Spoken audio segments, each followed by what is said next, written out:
উপরে হামলা। আমরা ঢাকা পুরানা পল্টনে আমরা খুব শান্তভাবে রাষ্ট্রীয় কোনো সম্পদ আমরা কোনো ভাঙচুর করব না এবং জাতীয় পার্টিকে নিষিদ্ধ করতে হবে। একটা গাড়ি যাতে কেউ কোনো ধরনের ভাঙচুর না করে। আমরা রাষ্ট্রীয় সম্পদ আমরা নষ্ট করব না।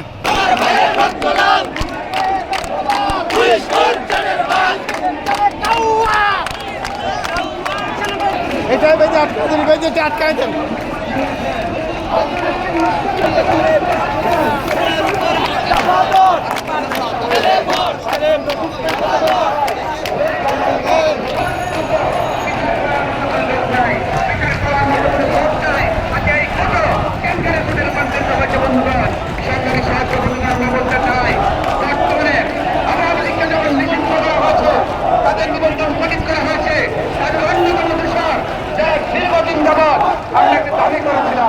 দাবিটা হচ্ছে যে বাংলাদেশের ইতিহাসে বোমা নিয়ে আসছে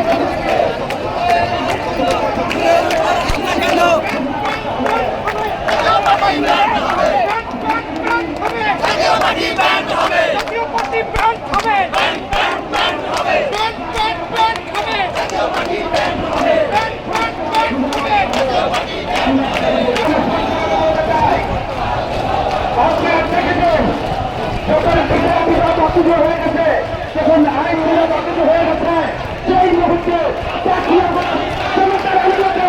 হাতে তুলে নিয়ে হাসিনাকে বাংলাদেশ থেকে বিতাড়িত করেছিল। সুতরাং